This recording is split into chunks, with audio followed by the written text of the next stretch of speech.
Yo, what the Today we are on the streets of New York with the one and only Chris Chu, a talented street photographer, documentary photographer, and fellow YouTube creator. Now in this on the street interview, we dive deep into his creative process, talk about his approach to street photography, his mindset when it comes to telling a story through a photograph, and even touch on things he avoids while making photos out on the street. So without further ado, it is my pleasure to present to you guys today the Chris Chu interview.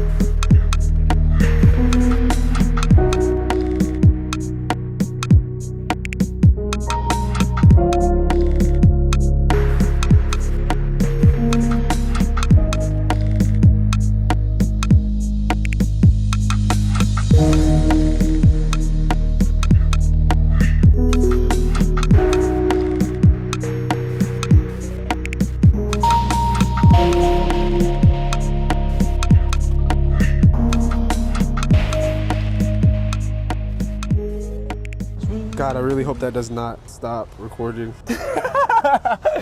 What's going on, you guys? Welcome back to another King J's video. Do a close-up real quick, Gabe. We have someone super special on the channel. What's up? Yeah. Hey, man, everybody's looking at us, though. We have the one and only Chris Chu. It's an honor to be on your channel, bro. Dude, it's an honor to have you on. So we're gonna be doing some street photography today. You know, just go around, talk a little bit about your creative process, a little behind the scenes about what you do, what you look for.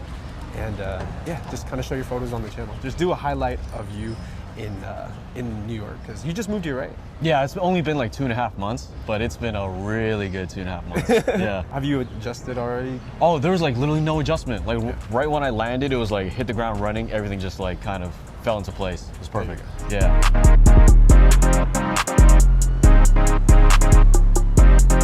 We're gonna load up the cameras real quick. Can you give them a rundown on your setup? Yes, sir. So, just like every basic street bro in this city. Got an M6 and a 28 Elmerate. Like, there's literally like nothing unique about this setup at all. Like, there's not even like a funny like quirk. Actually, no. The unique thing about mine is this film counter's broken. Ooh. So we're a little different. We're built poorly out here. But let's load up. Let's load up for your audience. Speed roll. All right, time me right now. 1, 2, 3. Oh shoot, Chris. I messed up. Okay, hold on. No, I still messed up. 3, 2, 1. 1, nope. 2, 3, 4, 5, 6, 7, 8. Good. That was quick. Not bad, not bad. Not my best, honestly, but not bad. So, New York, completely different street photography from San Francisco, right? Absolutely. And if you guys don't know, Chris is actually from San Francisco. Specifically Daly City. Okay, right you beneath, wanted to make sure. Right beneath San Francisco. I want to put my hometown on the map. What are some of the main differences that you notice when you're out here taking pictures? The biggest differences that I've noticed out here is that, you know, like this is like such a different population density. So San Francisco specifically is like 800,000 people. Manhattan is like, I think, give or take like 8 million, give or take. So like it's like obviously a lot more. So people are outside more. They're like on their own agenda. They have like no time to give a rip about what I do when I like photograph them, whether it's like 3 feet up in their face or freaking 10 feet out. Like it really doesn't matter, because like everybody has their own thing that they're doing today. Like it gives me more like confidence to photograph what I want as it happens, versus like San Francisco, when I'm like walking down the block and people see like this object in my hand, they already know like what the intent is. They're like, oh, he's about to take a photo, or like he might do something. Right. So they're like staring me down like from the entire block, and like I can't like really like maneuver in such a way to photograph them unless I like speak to them. But even like that culture like in San Francisco is like very defensive. Oh yeah. It's like stranger danger, like yo, like don't talk to me. Like if you talk to me, you're probably going to like do something like, I don't know, sinister. And that's not the case. Like I just want to like take a photo, but it's different. It's different. I like it out here more. It's more candid. I used to really like when something strange happens. So like, for example, okay. Saying that is strange is a bad word, or not a bad word, just a bad choice of words, but photograph things like when someone's like raising their hands like in some kind of like candid way, or like they're doing something goofy in the street. Like I used to like really like jump on those opportunities, but now like I only like photograph something if I can actually have like a linear like story to it. So like, for example, like I've been photographing the Knicks fans out here like during the playoff run. Like when they beat the Cavs, like I was out by Madison Square Garden every day except for the day they were crowding the streets. Like I think it was a Game 4 win. That was pretty bad that I wasn't out there. That's like a trigger for me because there's a linear story to that. Like I could always follow these Knicks fans from Game 1, 2, 3, 4 during the Cavs, and then unfortunately when they like lost to the Heat, like I was outside, and then like when I'm here, right? So we're like on like West 4th and Grove. If I were to photograph out here, the thing that would like capture me the most is if I see like a theme that I like constantly like witness every time I'm out here.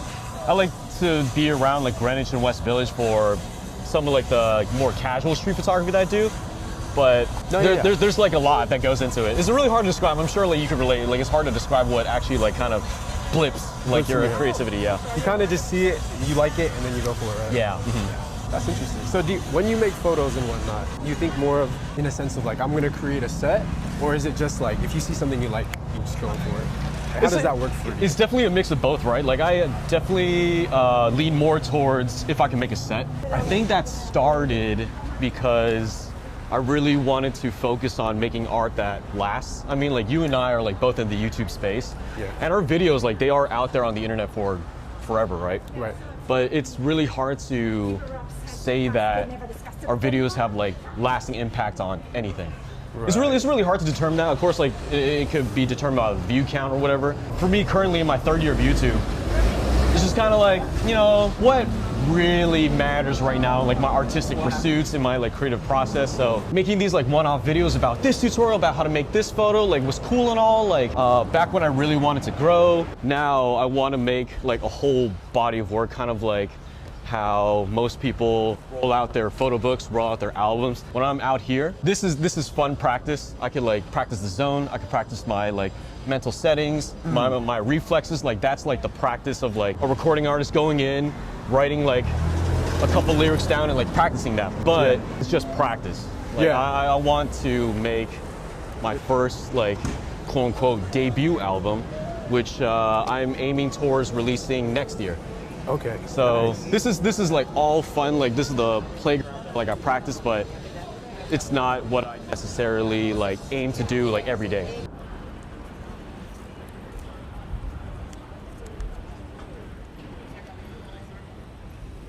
The funny thing about Chris, I feel like when he goes out and takes photos, you know, you could be very unassuming about him. He doesn't have like this aura that seems dangerous. At least he's flinging his Leica around. When you went across to take his photo, right? Yeah. Did you say something to him before he covered up? Or I said, "You're looking good today, sir." And then like he like blocked us. Oh, they repainted the courts. So maybe that's why. That's new. Okay, yeah, maybe that's why nobody's. Has there been a time where you've been confronted directly about making a street photo? Yeah, back in the city, back in San Francisco, I was out in the Richmond district, and I photographed this lady by a laundromat, I think. Okay. And then she didn't like it, and then she got her phone out and started chasing me down. And she was like, "Yo, like you like a camera in your face? You like a camera in your face? I'm gonna call the cops. You better stop." Yeah. And then like I just kept walking, and then she started getting like really close to my face. Yeah. And I just like stopped and said like, "Ma'am, I'm sorry that I took your photo. You're also in public. Like I'm not like doing anything illegal. I just thought that the scene looked very interesting with you in it, but I won't use the photo." And she's like, "I'm gonna call the cops. You better stay." I'm like, "Ma'am, you legally can't detain me here." So I just like walked away. Yeah. So like the best way to do is just like, you know, like be calm to like kind of diffuse the situation. But I understand why people feel a way about getting photographed. And like the best way to do it is like, you know, by the way you move, by the way you talk, have the intent that like you're not doing anything nefarious. Like you're just out here vibing, making art, and you could even like pull the excuse of like, "Oh, this is for a school project." That's the one that you could get away with like all the time. And then just say you're from like a prestigious college like UC Berkeley or something, and they're like, "Oh, okay, yeah. Speaking of, I like your hat. Hey, I like the hat. Are you from the Bay? Oh yeah. Yeah, we're from. Well, I'm from Daly City. He's from Vallejo. Oh, is that right? Yeah. We're from Berkeley. Berkeley. Oh, you're from Berkeley. From Berkeley. Oh, that's awesome. When did you move out here? We didn't. Oh, you're visiting. Okay. That's yeah, awesome. we're visiting too. Yeah. Well, he lives here. I live here. I'm new, but like I moved over here from LA, and I love it here. What are you doing here? I'm a photographer here, full-on documentary photographer. Yeah, great time. What are you visiting in town for? Well, we're here just for a couple of days. As a matter of fact, we're just walking around because we're going to catch a plane going to Milan. Oh, to Italy. Yeah. Wow. To the Como Lakes area. Wow, beautiful. that. Yeah, Lake Como is beautiful. Yeah, I heard that. Yeah. And then up to Basel, where we'll take a river cruise down the Rhine to Amsterdam. Hey. So You're just out traveling the world, just enjoying your life. don't do it much, and it's awfully hard on us. Oh, I bet. I mean, like, it's gonna be beautiful. Is it okay? Do you live close here? I live really close by here. We're looking for a Starbucks. Oh, the Starbucks okay. Reserve is, I believe there is one. I love you putting them on the spot. If you go down that street where the Capital One is and turn left, and you just keep going, you'll run into it. You run into it. It's a really fancy Starbucks. Yeah. At the end of the, If you look up Starbucks Reserve on Google Maps, like it's close by, but it is like down that street. yeah. So did you say you lived in California for a while? Oh, I was there almost my entire life. And you like this place better? But just a little bit. Just a That's little where bit. she grew up. Where did you grow up? East Harlem. East Harlem. All your life. But then after 1 year of Hunter College, I moved with my family to California and I went to UC Berkeley. Is that where you guys met? Yeah. Oh, that's my beautiful. goodness. And, you know, I mean, I could never go back to New York. It's okay to visit, but California It seems really exciting, especially. It is very It is. exciting. Maybe A to lot. us, Yeah, maybe to us, yeah. Huh? since we're all from California. Yeah, but I mean, my heart is like still back in the Bay Area. Is that right? Yeah, so like I'm here for like an indefinite amount of time, but I would love to just like settle back down. Yeah, if you could. If I could get a portrait of you two, of this is like a lovely interaction I want to like remember. If you could stand, yeah, right have to here, interact facing the with sun.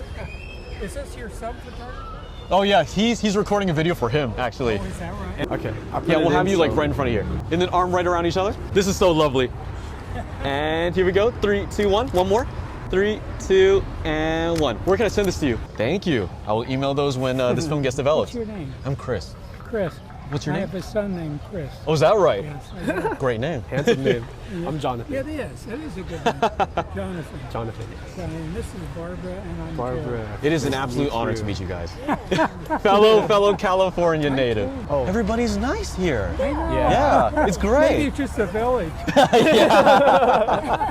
Could be, huh? All right, you guys have a great and wonderful day, and the Starbucks is that away. We will. Yeah. Have a good Thank you so much. Thank you so much. That's what New York is like, man. You just talk to people and it's beautiful. Wait. It's because they're from California.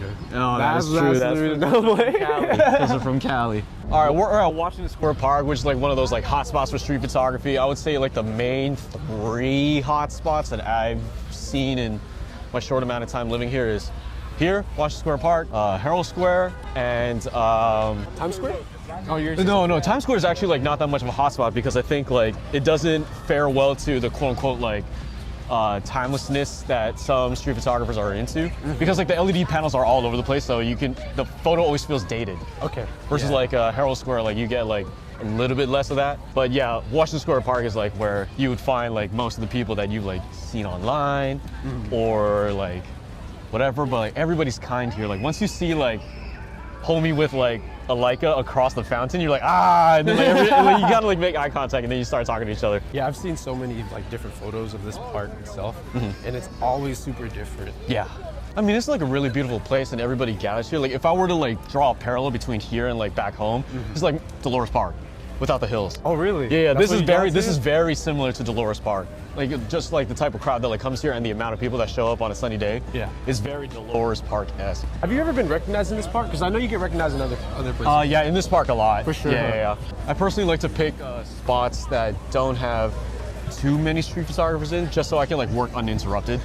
Yeah. I hear you. You were talking a little bit about like layering compositions, right? A little bit. Yes. So is that something you've been studying up on, like trying to get incorporated into your workflow? Like how does that work for you? Yeah, so the layering composition thing, like of course I've like seen it in other people's work, but that mostly got inspired by the type of like hip hop that I've been listening to. So music plays a gigantic role in how I view my photography. So the way that I see the parallel, I'm gonna say the word parallel like 20 times in this video. That's all right. But the parallel that I've seen or that I want to have in my photos is like you hear like a lot of like hip hop albums like kind of like telling the story of like their life. Yeah. And like the very like simple way to do it is to just like state the facts of what happened like chronologically. Like I'm from this neighborhood, it was this hard, this event happened, and then I got out through music. Yeah. But then like the type of like artistry that I really enjoy is when they like layer with metaphors.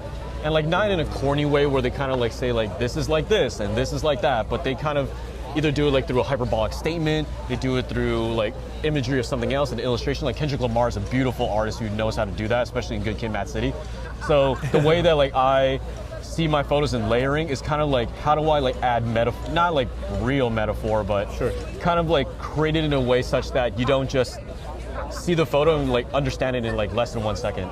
I want you to be able to kind of like explore like how you would explore lyrics from like Kendrick's album or like somebody else's album, like Lupe's stuff. Like you kind of have to like sit there, digest, and be like, yo, what do you mean by that? Or like, what is this photo like actually?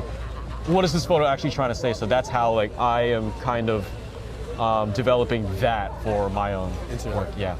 Like in terms of actual compositions, do you try to piece things in and like work around that, or is it just more so when you see something you just take a photo and hopefully there's like a layer? Definitely a mix of both. I'm not gonna like be like, I'm not gonna cap on your channel and say like, oh, I know exactly what I'm doing all the time. Like there are many lucky moments where, say for example, like there's a dude right behind the camera right now with a fedora. If I was like photographing him right now, I would love to have like someone in the foreground like that's completely out of focus, just to add that like layer. But that doesn't actually like add to the story. That's just saying like, oh, there's an out of focus element. Like that's the thing that I try to avoid, because that out of focus element plays nothing towards the dude in the fedora, for example. Yeah, so, it's just something there, right? Yeah, so like I always try to like have that like intention, but being here in Washington Square Park actually is like harder. Yeah. Unless, for example, like we have like NYU students graduating now. If I had like layers of NYU students towards like a subject that I'm actually focusing on, that would be a good storytelling piece. With that said, can we have you go take a photo, maybe walk us through a composition that you see before you actually take it? For sure, yeah. All right, let's do that. I'll go okay. right next to you, so Yeah. it's a little bit less. All right, so we got, let's see, we got people sitting on the rim of the fountain. That one's always really hard to frame up in a different way, because if the arch is present, then it's like not different enough for me. Is that kind of how you think though? You're like, you analyze kind of what's around? Yeah, like if there's like a lone subject, I tend to not go for that, Yeah. because that's kind of like in like my musical taste, that's like just simply stating a fact. You can just look at that singular subject and be like, okay, like I could like move on from that. I want there to be like kind of like a time lag, a little bit more of a time needed to digest like what the subject actually is. Smartphones I actually like to avoid too. Really? Yeah, if like say like this guy like on our left with the New York hat, like if he's like holding a phone up to like his ear, like I wouldn't like photograph that. Just because like I don't know, it doesn't like creatively inspire me like right now. Like people like to photograph the back of the heads because then your like imagination can try to like fill in like what this person is thinking. Yeah. I personally like to be like up close and personal to people. But you know, it's important to get like those wide shots too, and back of the head is not bad. It's not bad. It's not bad. Yeah. I just want to make that ultra clear that photographing the back of people's heads is not bad. And just personally, like that's just not my creative preference right now.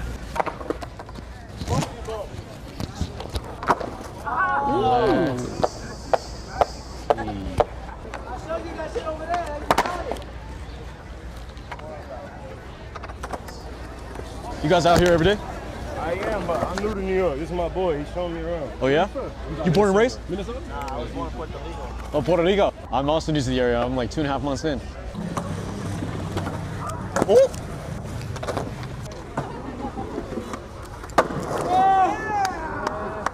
Yo, what the f? Yo, where did that come from? Yo.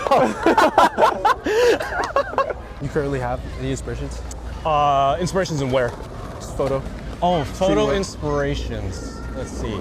Well, the guy that I look up to the most that lives here right now is Andre Wagner. Yeah. Photo Dre. Andre. Oh my God, his work is so beautiful. Not only like are his compositions and his like actual like work that's like out right now is spectacular, but I really admire the commitment that he had when he like started, because I think he shot his Brooklyn neighborhood from like 2011 to 2019. Yeah. And that's like 8 years of 8 or 9 years of commitment Yeah. of like doing the same thing every single day. Like that is super admirable. And obviously like he's found success with that. Definitely got to give him his flowers, but Andre Wagner's a huge one. Yeah. His storytelling ability is really fantastic. Let's see, if for inspiration, who have I been looking at lately? Of course, Bruce Gilden. Bruce Gilden's the guy who's like, you know, known for like flashing people in the face, like with the thing. Like, I really like his stuff because it's like very different and shocking. There's like a huge. Actually, can I take this off? I just realized I look probably ridiculous. Okay, back to the Bruce Gilden. So Bruce Gilden is another like inspiration. I have his book Cherry Blossom, which is his study on the Yakuza. And like for him to be like a big white dude in Japan, let alone like Yakuza territory, is like very unexpected. For sure. Very surprising what types of photos he's produced. But they're fantastic how close and how visceral his photos are of like showing people in the way that he photographs them. Of course, like it's definitely not everybody's cup of tea. Yeah. There's a lot of people who disagree with his tactics because like they consider like bruising the scene because he interacts way too much and disturbs like what's naturally happening. A lot of people kind of like to observe. Yeah. But for him, I really like the way that he does it because on the surface, yeah, it's just some dude like flashing someone in the face. As I like studied more of his work, and a lot of other Gilden fans have studied his work, like there's a lot more like method to the madness that he has. So Gilden and like Andre Wagner are like my biggest photographic inspirations. So when you walk down these streets, right? Do you often take like a ton of photos and just, you know, try to capture everything at once, or are you a little bit more selective behind it, and like, you know, a little bit more intentional with what you're photographing? That's a really good question. I feel like I bounce left and right for that. I think once I like actually kind of determine what the concept of like this photo set is going to be, like going back to what I said earlier about like the New York Knicks fans. So like if I hone in on like, okay, if all the Knicks fans are going to be right outside MSG, I'm gonna be there. So that's like the most I'll be selective with it. And then once I'm there and like everything's happening, then I like shoot the lights out of it. Like I wouldn't mind like repeating frames on the same thing. Like there's this school bus pulled up and there was like a hoop like attached to the front of it. And I think this is like a very like regular thing that happens in the city. Yeah. And like there's this dude that comes out of the bus and he like challenges people to play one-on-one. Like on this, like in front of this like bus with the hoop on it. And they kind of drive throughout like Manhattan and like do the same thing. So there was this one scene like the dude who challenged like this really big guy. And he was like mixing them up, and then like he did like a fadeaway jumper and he made it, but he hit the ground. Like he like fell on his back, and then the crowd was like around him. I like bum rushed the crowd, and I was like holding my camera up here. I've seen that and then, photo. Yeah, and then I was like popping off like crazy until like I felt like I got the right one. I think I like shot 6 frames on that, and that's like Just that one. on just that one frame because I wanted it. Yeah. Because like when I'm like in a scene, when I have like a story right in front of me, I like use whatever it takes to like get that frame that I want. And I got it. And I like burned an entire roll in like 10 minutes. Like just going crazy. Once the concept is defined and determined, or defined for me, I go like full on into it. So what's next for your YouTube channel, bro? Next for YouTube, yeah, I think the time with tutorials is done. Okay. That was a good time and definitely like helped grow the channel. I really like sharing the knowledge that like I already had, plus the one that I was like currently learning. But now I just want to make love letter mini documentaries. Not only does it coincide with like who I am right now, living in New York City filled with love, but also it like aligns with storytelling in a very like specific manner. Like here's an idea, how do I hone in on this? And again, just like how I said, like I like to layer my photos, how do I layer this like documentary video for a YouTube channel? I think not being hard on myself is probably like the best thing to have, because it's really hard to practice street because there's like no rules. It's a gigantic open field that you can explore. There's no lane unless you create a lane for yourself or follow someone else's lane. But it's really, as you and I have experienced, it's like you have some really bad days sometimes. Oh yeah. Like nothing happens, or it was a really good day, but like your exposure was just off. You pulled focus too short, too long. Right. But for me, like not being, and like I want to encourage other people, like just don't be like so hard on yourself. Yeah. It's good to have like, of course, like a standard you want to hold yourself up to, so you like constantly improve as an artist or as like a human being, but let it happen. Like for me, I really like being up close and personal to people. Like my favorite zone focus range to work with is 2.5 to 4 feet. Oh, that's hella close. Which is like really close. That's Like, super close. like that's like chest up for like a 28mm focal length. Yeah. But it took me, I think, like 2 years to get to that. Yeah. Like I started like really like far off, shy, and like getting it like way too wide for my liking. Yeah. And then I'm like, oh, this is terrible. This is a bad roll again. This is a bad roll again. But you know, eventually, like I was able to develop like kind of like the confidence I have now. Even like the way that I walk, like I'm like loose, like I'm not like very like tight and like Yeah. whatever. So it all comes with so much practice. But I don't think that people should be like super hard on themselves, Right. because that's one way to like kind of cut yourself short too. Oh, for sure. Is there anything like that you practice that maybe like actual exercises that got you to that point, other than just, you know, just taking it easy and not really being too hard on yourself? Yeah, one thing that I practiced at home for technical skills was the zone focusing. Was it the cones? Yes. Oh, did I tell you about this? No, I've heard about Oh, this. okay. So I was a maniac when I started practicing zone focus. I set up in my bedroom cones at 2 feet, 3 feet, 4 feet, 5 feet, 6 feet. Yeah. And then sometimes like while I'm working, I would pick up my Leica and then like try to, I'm not looking at the actual like barrel for the distance measurement. I try to like feel where the focus tab is, because they're all like marked for the same thing. Right. So I'm like, okay, I think this angle is, well, right now, like I'm at 5 feet. And then I'll like turn around and see if I got the cone in focus. And then like after 5.5 months of doing that every single day, like now I can do it like blind. There you So go. that was like a technical exercise that I worked myself through. But in terms of getting closer to people, the standard that I put myself in, which I like got from my days playing basketball, is like just do one move right today. Yeah. Like sometimes I show up to a basketball game like way back when I was like god awful, terrible. I'm like, today, make no turnovers. Like I can have 0 points, 0 assists, whatever, but just don't turn the ball over. Yeah. So just focusing on one thing and then be like, okay, had no turnovers today. Tomorrow, let's get 5 assists. I don't care if I have 3 turnovers. I don't care if I have like 0 points, 5 assists. So like, I constantly, like every single time when I'm like, get one good shot within 5 feet. Right. Get one good shot with actual layers in it.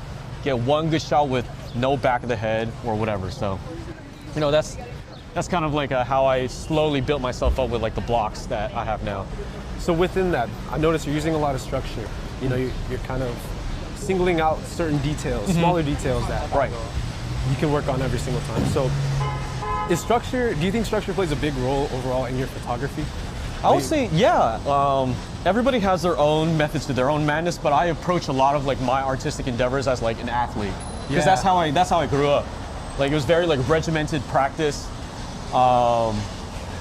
and just getting better through reps. Yeah. I know a lot of people get good through studying other people's work. I know people who get really good through just like sitting in the room and even thinking about it. Yeah, for sure. Yeah, and like that's like everybody has their own method, and for me it's like a combination of a lot of things, but if I boil it down to like the simple like heart and core of it, it's very like athletic. Yeah. I treat it like a sport. Appreciate the honor of being on your channel. Where can people find you? Oh sure, yeah, you can find me on YouTube if you type in my name. It's Chris, like the regular name, Chu. You can spell that C-H-U. And you can find me on Instagram at Who's Chris Chu, same spelling. And you can look out for some full-length documentaries that might be coming out next year. My photo book will be out by next year. That'll be like my first like debut like monograph, and that's gonna be like a big project I'm working on right now. So yeah. So exciting, Yeah. man. Definitely follow him on Instagram. I'm gonna leave all the links in the description below. And then, yeah. Thank you for doing it. All right, man. Appreciate you, dog. All right, signing out, man. Make sure you subscribe, like the video, and comment down below, and I'll see you in the next one. Peace!